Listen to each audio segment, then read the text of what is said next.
In the final years of the Second World War, when the Pacific burned night after night and both empires fought with every last breath, a strange sound began to echo across Japanese listening posts. It was a voice that did not match any known language in their archives. It carried rhythm but no pattern, structure but no meaning. A flow of syllables that rose and fell like wind through a canyon, yet delivered military orders with deadly precision. Operators leaned closer to their headphones, adjusting knobs, wiping sweat from their brows in humid underground bunkers.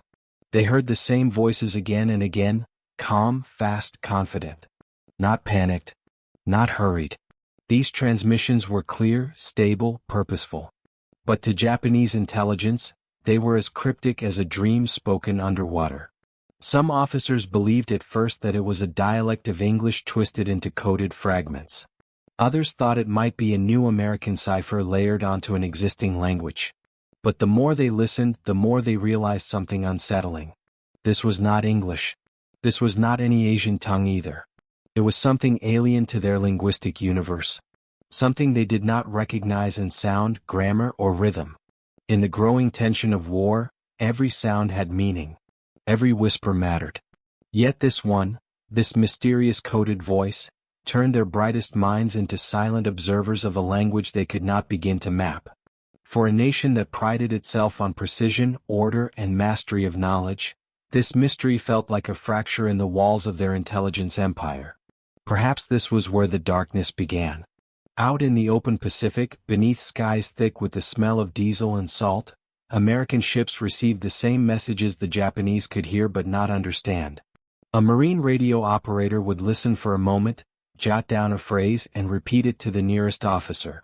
What came through the airwaves in that melodic, rising-falling tone became coordinates, warnings, artillery adjustments, and life-saving commands.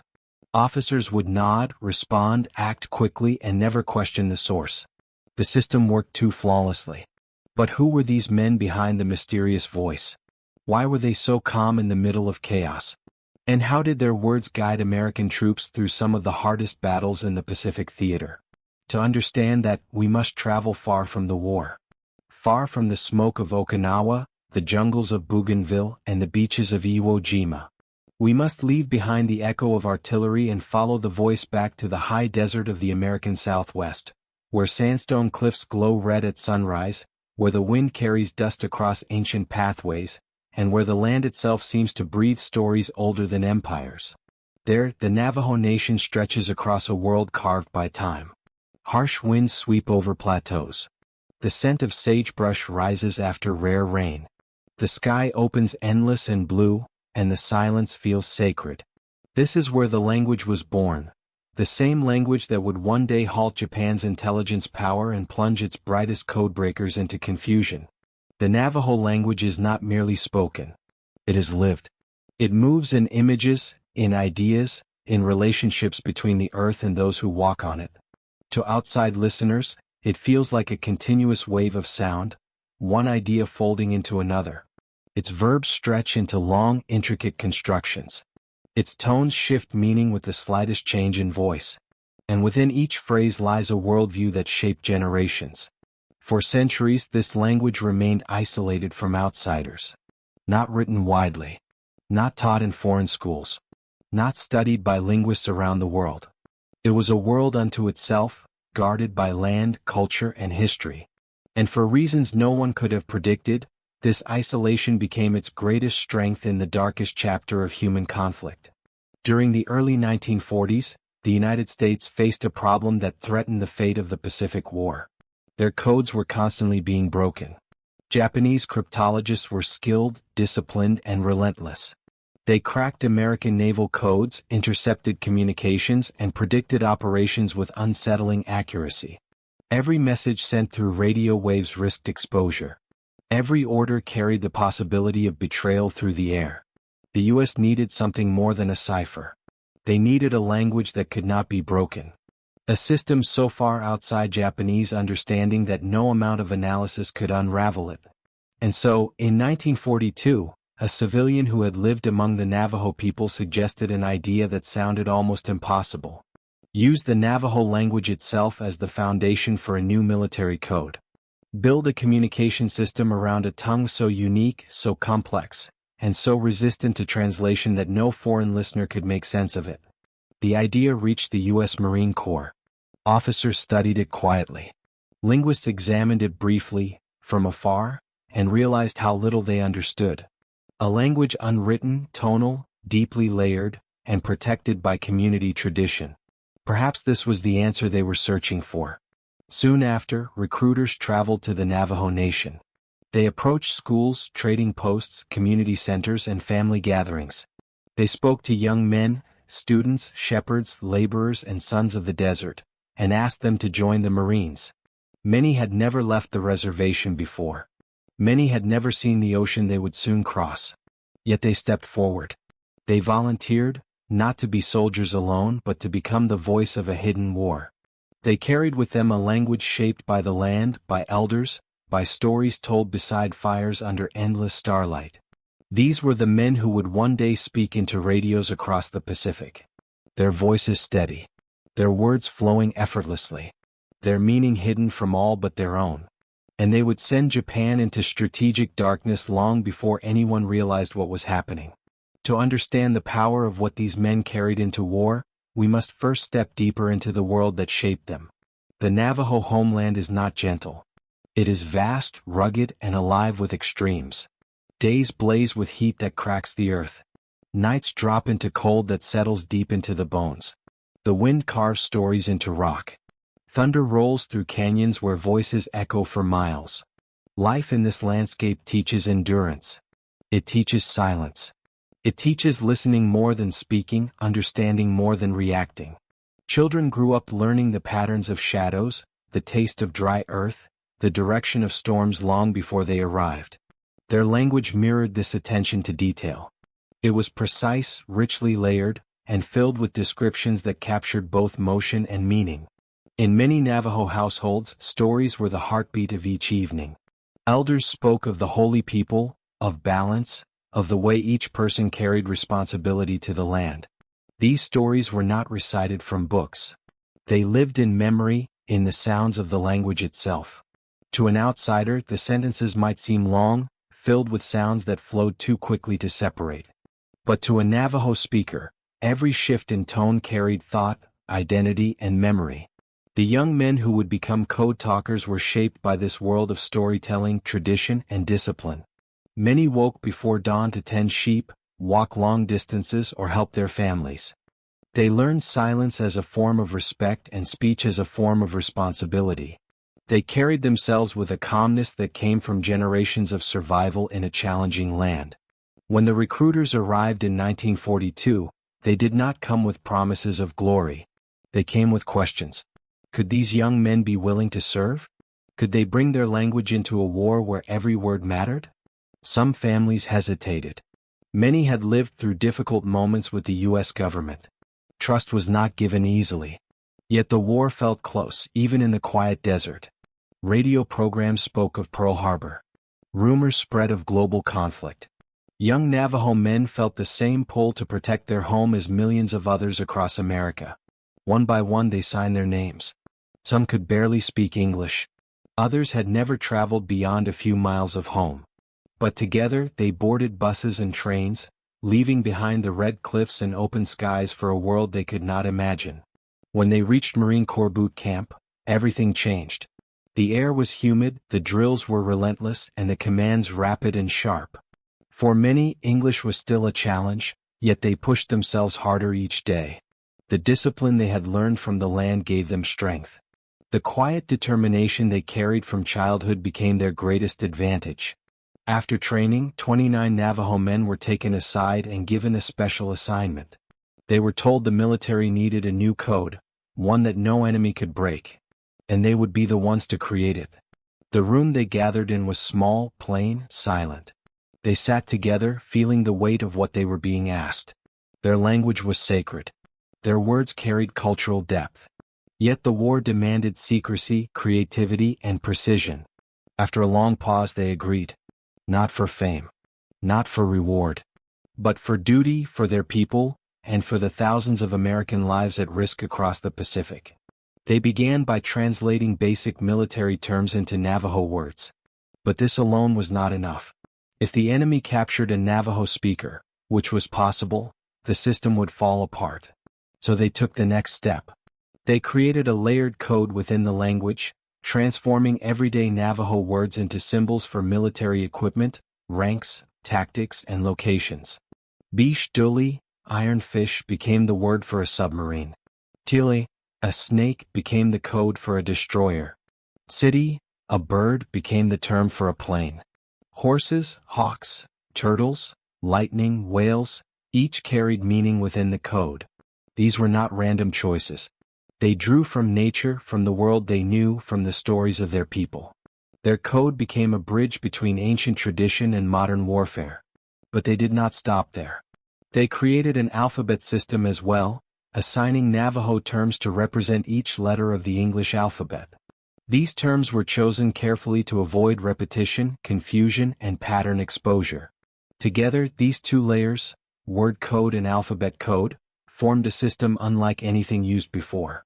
By the end of the process, they had created a code so complex that even fluent Navajo speakers could not understand it unless taught the system.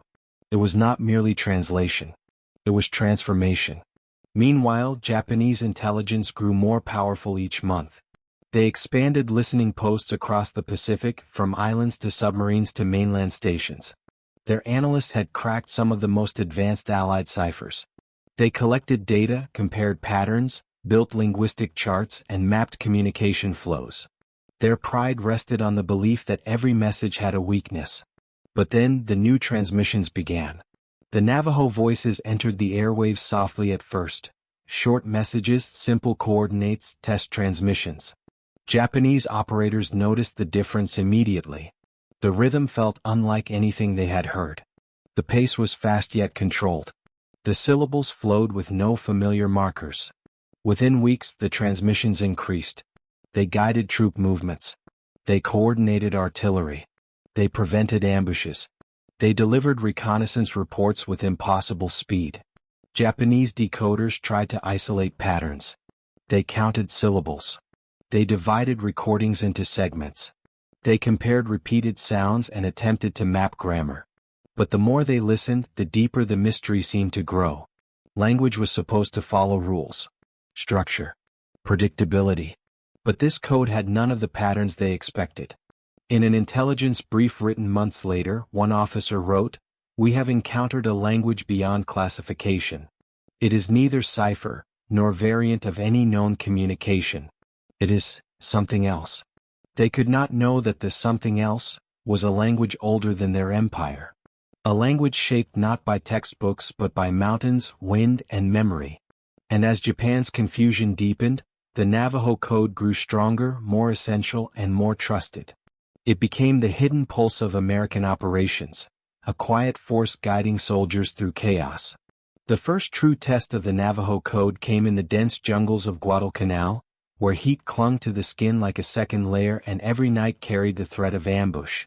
American forces struggled to hold their positions. Supplies ran low. Communication lines broke repeatedly under enemy fire. The jungle swallowed sound, distorted vision, and turned simple movements into silent battles for survival. Into this chaos stepped the Navajo Code Talkers. Their radios crackled softly in the early dawn, their voices steady and controlled. They sent messages that traveled from foxholes to command posts in seconds. What once took hours of decoding could now be understood instantly. Orders moved faster than the enemy could track them. Reinforcements reached the right positions before Japanese scouts even realized what was happening. American officers were stunned. They had expected the code to work, but not like this. Not with the smoothness of a river flowing through stone, not with the precision of a compass in a storm. One commander later wrote that the Navajo code ran like lightning through darkness, shifting the momentum of battle in ways no one had predicted. Meanwhile, Japanese intelligence teams recorded every transmission they intercepted. Dozens of young analysts sat in humid bunkers, headphones pressed to their ears, scribbling down sounds that refused to settle into meaning.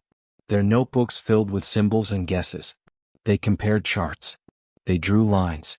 They listened to the same recordings over and over, searching for entry points that never appeared. The language felt slippery, too fluid to isolate, too complex to break. And while confusion tightened its grip on the Japanese decoding rooms, the American troops on the ground began to trust the Navajo system completely. During one intense firefight, a Marine officer needed air support urgently. The situation shifted by the minute. Enemy positions moved with frightening speed. Artillery needed adjustment repeatedly. A Navajo Code Talker beside him spoke quickly into his radio, and within moments, aircraft were adjusting course. Bombers shifted their angles. Shells landed with startling accuracy. Later, the officer said, "It felt like the voice of the wind itself was directing the battlefield." The Japanese, listening to the same transmission, heard only a storm of sound that made no sense at all. This tension between clarity and confusion became one of the defining elements of the Pacific War. On one side, communications became faster, sharper, and nearly impossible to trace. On the other, frustration grew inside Japanese command rooms. Their cryptographers had broken many Allied codes, British ciphers, Dutch codes, American systems using numerical patterns. But the Navajo transmissions felt impenetrable. Some officers believed the United States had invented a completely new language for military use. Others thought it was a code layered over an indigenous tongue, crafted with unnatural precision. A few, frustrated after months of failure, suggested that the voice might come from some kind of clever recording manipulation. But none of these theories mattered in the end, because the reality remained the same. Every attempt to break the pattern led nowhere. In Saipan, the power of the Navajo Code became even more evident. The island's rocky cliffs and narrow beaches turned combat into brutal close encounters. Japanese forces were deeply entrenched. Every hillside hid a machine gun. Every cave carried the echo of resistance. The Americans needed coordination faster than ever before.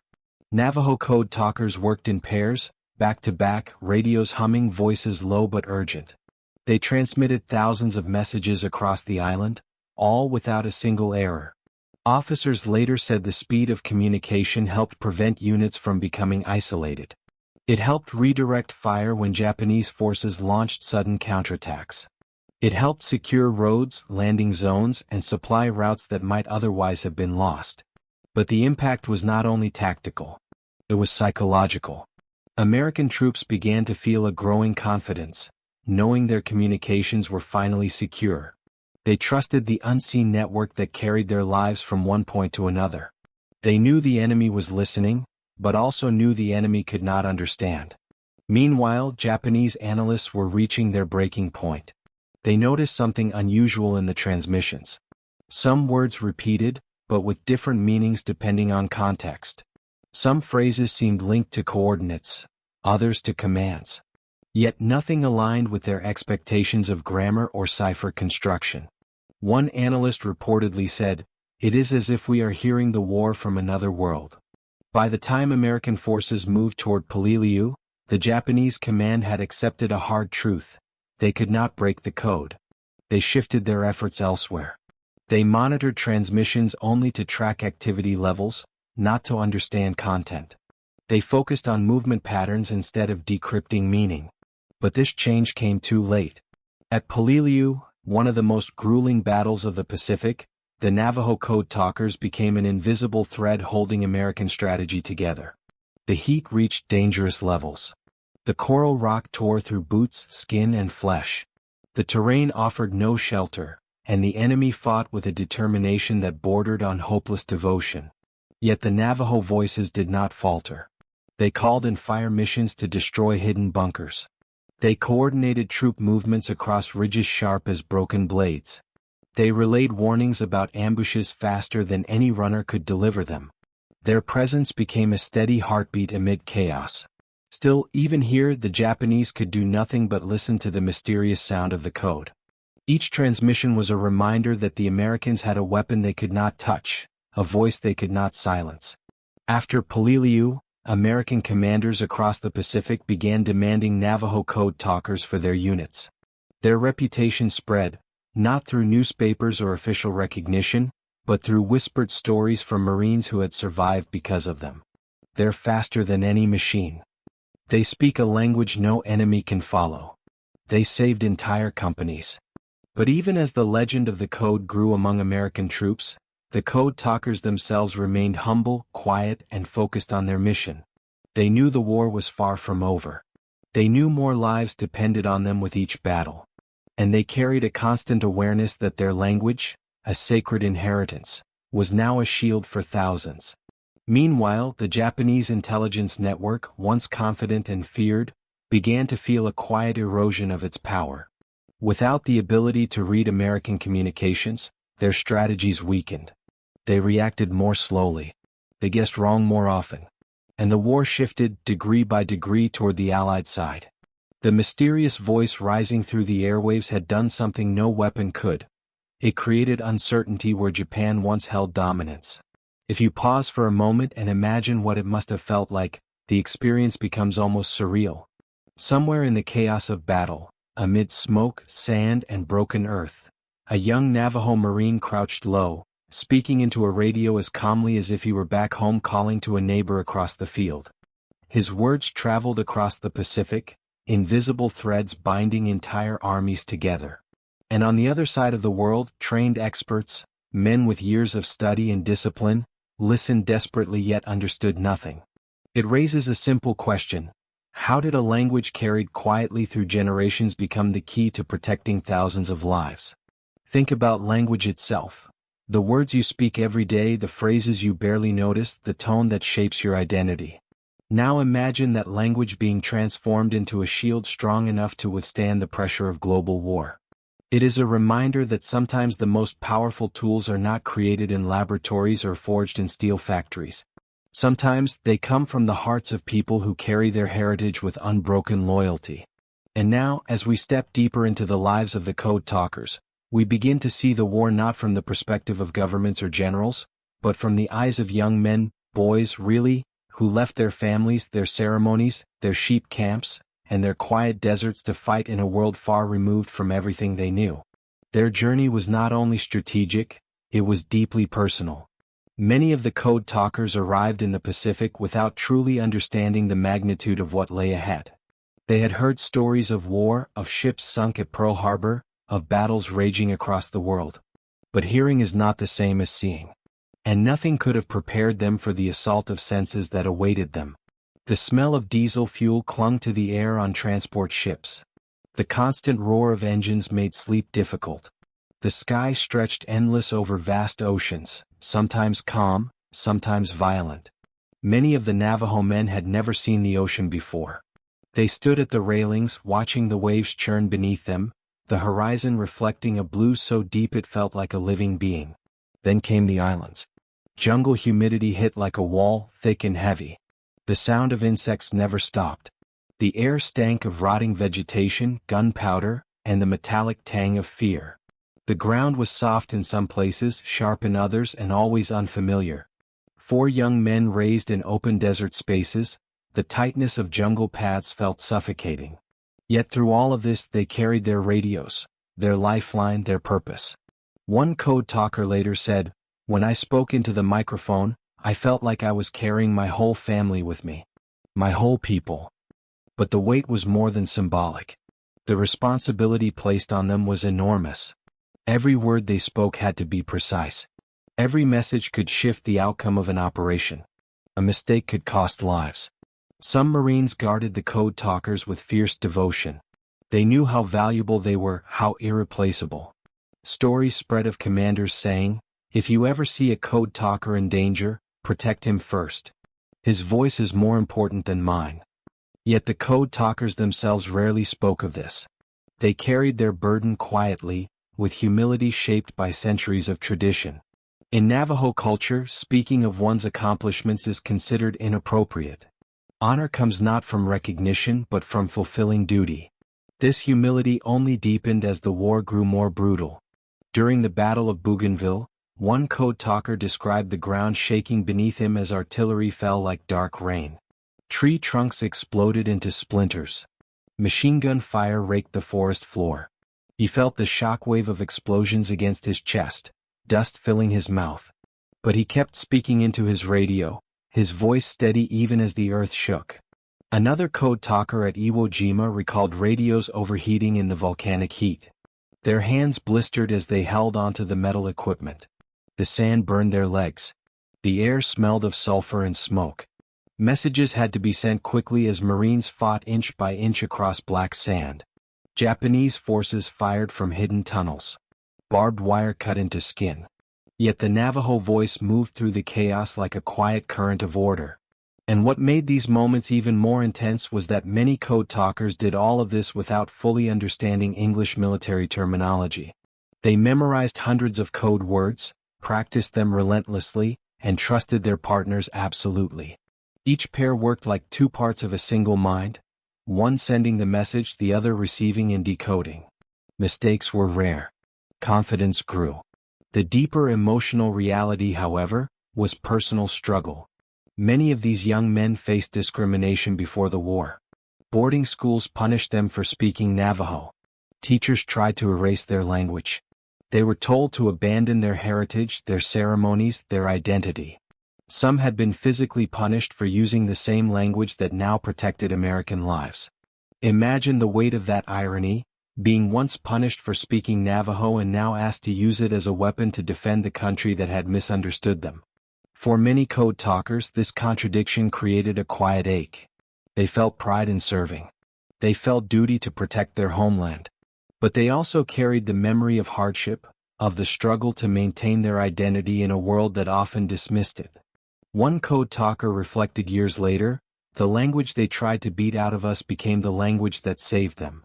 This emotional layer shaped their experience of war. They were proud to serve, yet mindful of the history behind them. They were Marines, undefeated in discipline, but also sons of a nation within a nation, carrying stories older than any map. In quieter moments between operations, moments rare and precious, they sat together, speaking softly in Navajo. Some laughed about home. Some prayed. Some traced memories of red cliffs and desert winds, longing for the sky that stretched endlessly above their ancestral land. Yet even in these moments of rest, they knew the Japanese radios were listening. Somewhere out there, in a hidden bunker, another young man just like them, born in a different land with different history, was struggling to make sense of the same words that felt so natural to the code talkers. War had placed them on opposite sides of an invisible wall built of sound and silence, understanding and confusion. And that barrier was about to grow even sharper as the conflict moved toward its fiercest stages. As the war pushed deeper into the Pacific, the weight of responsibility on the Navajo Code Talkers grew heavier. Battles became more violent, distances longer, and expectations higher. Their voices carried not just orders, but the survival of entire units. And with every passing month, the Japanese Empire grew more desperate to find a weakness in the American communication system. By the time American forces reached the island of Leyte, the air was thick with monsoon rains and the smell of burning oil. Ships hummed with tension. The sea rippled with mines hidden beneath its surface. Soldiers moved across beaches where the sand mixed with ash. Radios crackled constantly, the voices of code talkers weaving through the noise like thin threads of clarity in a storm. On Leyte, one code talker remembered hearing the cries of wounded men echoing through the palms while he sent urgent messages for reinforcements. His hands shook from exhaustion, but his voice stayed calm. He later said that he imagined the sound of wind moving across the mesas back home, the steady rhythm grounding him amid chaos. Japan's intercept stations recorded the same transmissions, but they remained powerless. Their experts were running out of theories. Some believed it was a cipher layered so deeply into a spoken language that it could take years to decode. Others suggested it was an artificial construct, deliberately created to break linguistic logic. But none of these explanations matched the reality. The language was natural, ancient, and protected by generations of cultural memory. By the time American troops set their sights on Iwo Jima, the code talkers had become essential to every operation. The island was small, only 8 square miles, but deadly. The black volcanic sand swallowed boots and slowed movement. The air was filled with sulfur fumes that burned the lungs. The heat radiated off the ground like a furnace. Japanese soldiers had spent years fortifying the island, constructing tunnels, bunkers, and artillery positions hidden beneath the rock. It was said that every inch of Iwo Jima had teeth. As Marines stormed the beaches on February 19, 1945, chaos erupted instantly. Machine gun fire rained down from the cliffs. Mortars burst in the sand. Men struggled forward step by step, dragging gear through ash-like terrain. The smell of gunpowder mixed with sulfur and the metallic scent of blood. In the heart of this storm, the Navajo Code Talkers carried their radios and moved with the units they supported. Their feet sank into the sand, slowing them, but their minds remained focused. Messages had to be sent quickly or entire companies could be lost. One code talker recalled crouching behind a shattered piece of volcanic rock, hearing bullets snap through the air above his head. He pressed the radio close to his mouth and spoke rapidly, sending coordinates for naval gunfire. Within minutes, shells from offshore battleships exploded against enemy positions carved into the cliffs. Another code talker described the heat as unbearable. His hands burned from touching the metal of the radio. Sweat stung his eyes. Yet he continued speaking, one message after another, guiding troop movements across the island. Throughout the battle, 6 code talkers worked continuously for 2 days, sending more than 800 messages without a single error. Officers later reviewed the transmissions and found not one mistake. Not one mispronounced word. Not one moment of hesitation. And while these men spoke into their radios, Japanese intelligence teams listened helplessly. The voices carried urgency, emotion, and rhythm, but no meaning. They intercepted message after message, their operators exhausted, frustrated, and in disbelief. One intelligence report from Iwo Jima simply stated, "The enemy uses a spoken code we cannot understand. It is impossible." This was the moment Japan realized their intelligence advantage had collapsed. The confidence that once drove their strategic planning had vanished. They began reacting slowly, guessing more often, and launching counterattacks with weakened coordination. The American forces, meanwhile, grew stronger with each accurate transmission. By the time the U.S. flag was raised on Mount Suribachi, a moment forever etched into history, the Code Talkers had already played a vital role in making that victory possible. They did not stand in the iconic photograph. Their faces were not captured in newspapers. But their voices, invisible in the wind, remained one of the strongest forces on the island. Yet the emotional reality of war continued to weigh heavily on them. Many struggled with the horrors they saw. Bodies lying in the sand. Friends wounded or lost. Nights filled with sounds that echoed long after the battle ended. The Code Talkers were Marines and they fought like Marines. But they were also young men far from home, carrying trauma they rarely spoke about. Between battles, they sometimes sat together, sharing quiet words in Navajo. Some talked about home, the smell of cedar smoke, the sound of sheep bells in the morning, the taste of blue corn mush. Others prayed softly, asking for strength, protection, or forgiveness for what they had seen. Their connection to each other became an emotional anchor. They understood the weight of their role. They understood the responsibility of carrying a sacred language into war. And they understood that, in many ways, their identity was both their strength and their burden. But despite the hardships, despite the exhaustion, they never failed in their mission. Their code remained unbroken. Their voices remained steady. Their language remained a mystery that Japan never solved. As American forces continued moving across the Pacific, Okinawa, the Philippines, the final push toward Japan itself, the Navajo Code Talkers continued sending messages with unwavering precision. They became trusted parts of command structures. Some officers refused to begin operations without a code talker present. And as the war neared its end, the truth became undeniable. The Navajo language had quietly shaped the outcome of the Pacific theater. But for the code talkers themselves, victory was bittersweet. They longed for home. They longed for silence. They longed to lay down the burdens they had carried through fire and darkness. And soon they would return to the world they left behind, only to find that recognition, healing, and peace would not come easily. When the war finally ended in 1945, the world exhaled. Cities celebrated. Armies returned home. Nations began rebuilding futures that had been shattered by years of fighting. But for the Navajo Code Talkers, the journey was not as simple as stepping off a ship and leaving the war behind. They carried memories that did not fade with peacetime. The sound of gunfire still echoed in their ears. The smell of burning oil and jungle rot clung to their thoughts.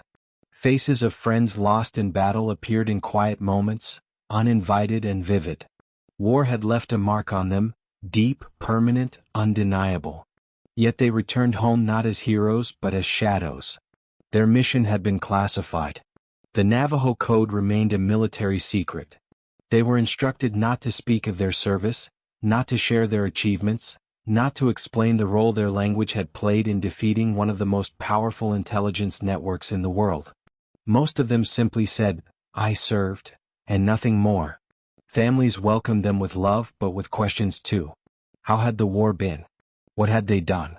Why did they look older than their years? The Code Talkers often answered with silence. Not because they didn't want to speak but because they were not allowed to, and because some memories were too heavy to place into words. Many returned to the Navajo Nation hoping for peace, only to find that civilian life brought its own challenges. Jobs were scarce. Resources limited. The reservation struggled with poverty and lack of infrastructure. Despite their extraordinary service, the Code Talkers received no special recognition, no immediate benefits, no acknowledgement of their contribution.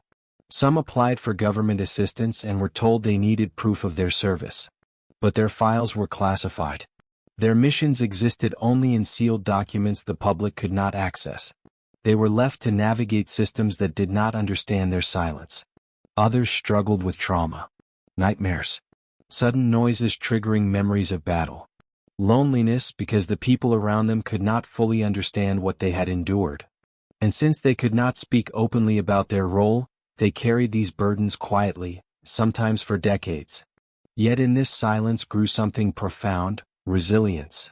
Many Code Talkers returned to traditional practices, reconnecting with ceremonies, healing rituals, and the spiritual foundation of Navajo life. They turned to the wisdom of their elders. They found comfort in sacred songs, in the rhythm of the drum, in cleansing ceremonies meant to restore balance to the mind and spirit. The Navajo concept of hazo, harmony, balance, beauty, became a guiding force again. Slowly, step by step, many reclaimed the peace the war had taken from them. But even as they healed, the world moved on without knowing the truth of what they had done. For 23 years, their role remained silent in history books. Teachers never mentioned their names. Military historians wrote chapters on Pacific victories without acknowledging the voices behind the battlefield communications. Children grew up unaware that their grandfathers had helped shape the outcome of the war. Then, in 1968, everything changed. The U.S. government declassified the Navajo Code Talker program. Newspapers published articles. Historians began interviews. Veterans organizations reached out. And slowly the world learned the truth. The unbreakable code that helped win the Pacific War was not the invention of machines or cryptographic formulas. It was the heritage of a people who had once been discouraged from speaking their own language. The world reacted with awe. But recognition came slowly. There were no instant parades, no grand ceremonies. The Code Talkers remained humble, as they had been since the first day they volunteered. They simply confirmed what they had done and returned to their lives. Many spoke softly, modestly, never seeking the spotlight. For them, the work had been about duty, to protect their homeland, their families, and the land that had shaped them. They served because they felt it was right, not because they wanted praise. As stories spread, younger generations of Navajo children began hearing details their elders had never spoken aloud. They learned the code words: turtle, ironfish, hummingbird, lightning. They learned the bravery behind them. And in these stories, many saw their identity reflected with pride. Still, even with the recognition, the emotional weight of war lingered. Some Code Talkers spoke of guilt, survivors' guilt for comrades lost, guilt for the destruction they had witnessed, guilt simply for living when so many had not. Others struggled with the memory of being told, as children, not to speak Navajo in school. How strange it felt to learn that the same words once punished were later used to save thousands of lives. But in time, their story became one of deep inspiration.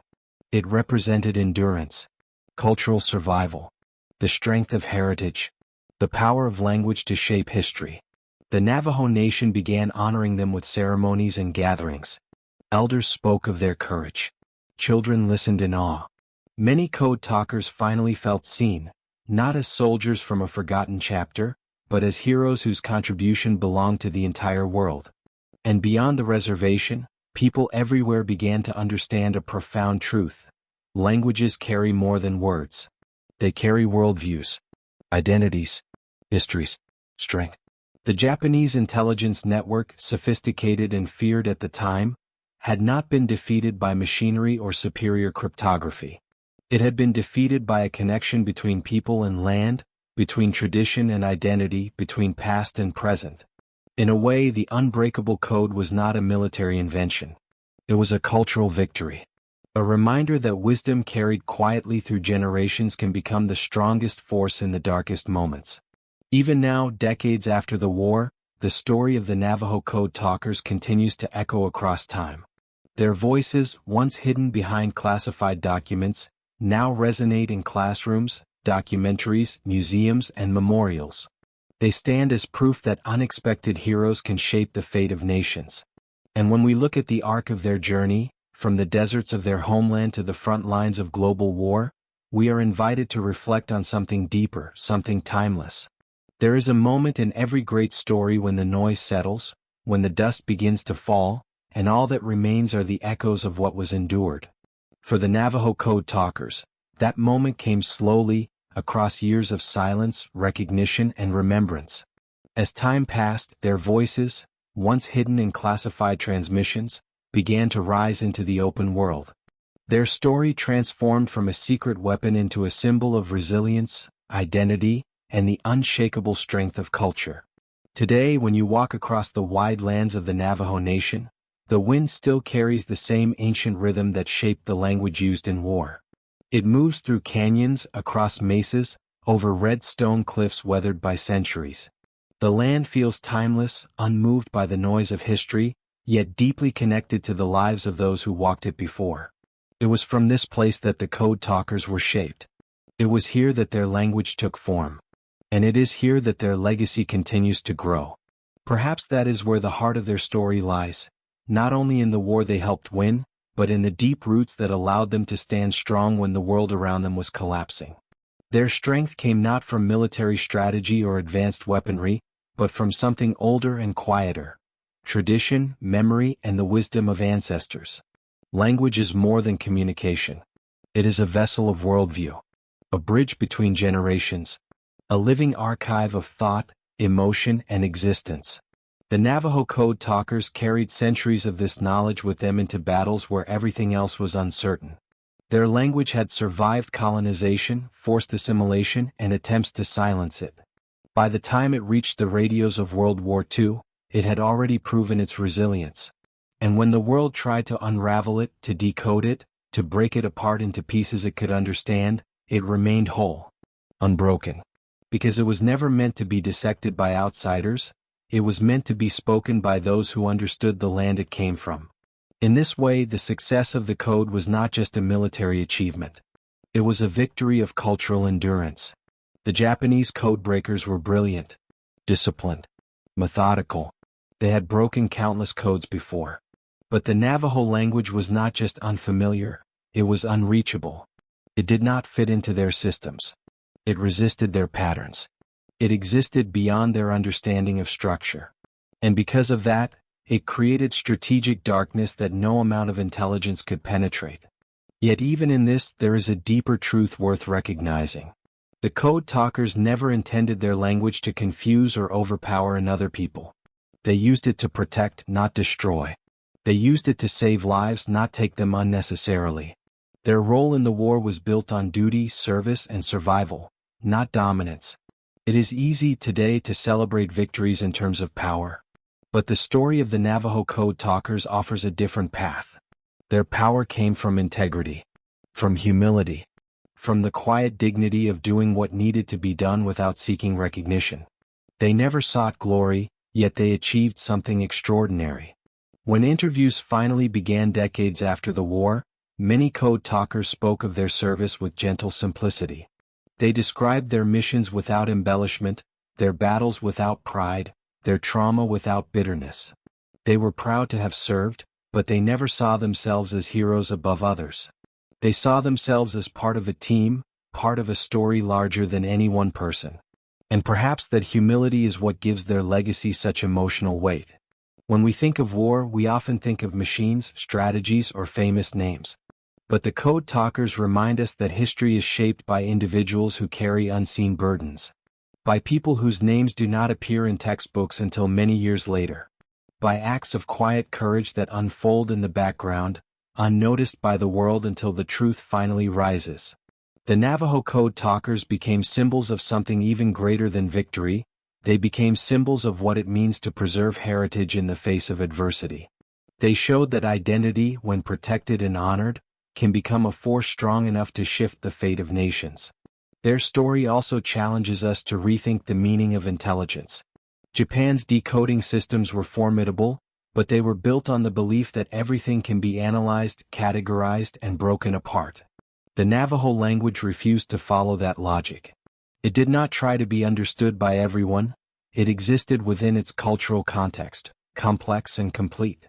And this complexity, born from tradition, became the foundation of an unbreakable code. There is something poetic in this. Something deeply human. Something that reminds us that the world's most powerful creations are often the quietest ones. When the Code Talkers are honored today, it is not only for their messages sent or battles supported. It is for the reminder that cultures and languages hold immeasurable value. It is for the truth that identity can survive oppression, and then one day become the very force that protects the oppressor's descendants as well. Their legacy continues in classrooms, in tribal gatherings, in military history, and in the hearts of young Navajo children who look up to their elders with pride.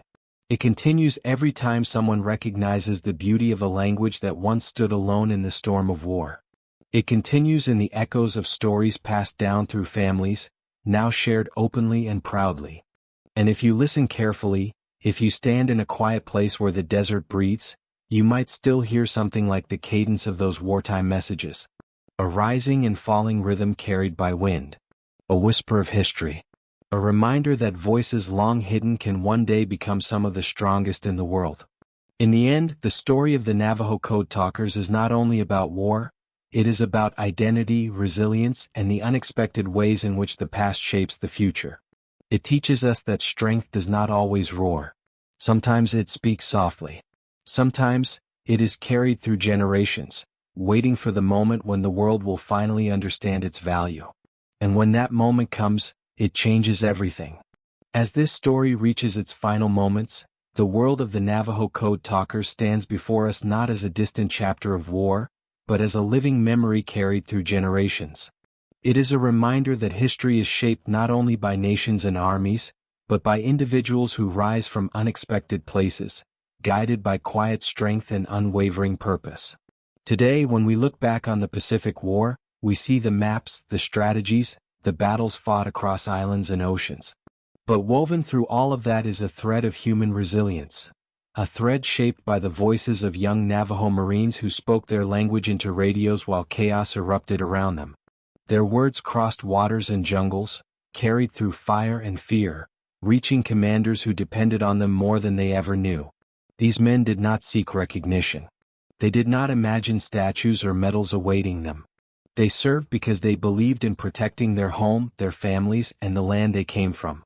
And in doing so, they showed the world a truth often forgotten, that knowledge passed quietly from parent to child, from elder to youth, can become a force strong enough to alter the course of history. When we think of strength, we often imagine grand displays, armies marching, machines roaring, flags raised high. But the strength of the Navajo Code Talkers was different. It was the strength of endurance, of identity, of a language that survived attempts to silence it, only to return one day as a shield for millions. There is something profoundly moving in that transformation. A language once suppressed became the key to protecting a nation. A culture once misunderstood became the foundation of an unbreakable code. A people once pushed aside stepped forward and changed the direction of a global war. And even after the battles ended, even after the radios went silent, the legacy of the Code Talkers continued to grow quietly, like the steady rise of dawn over Navajo land. Today their names are spoken with respect. Their service is honored in museums, ceremonies, and memorials. Their story is taught in schools. Their bravery is remembered by the Marine Corps and by nations across the world.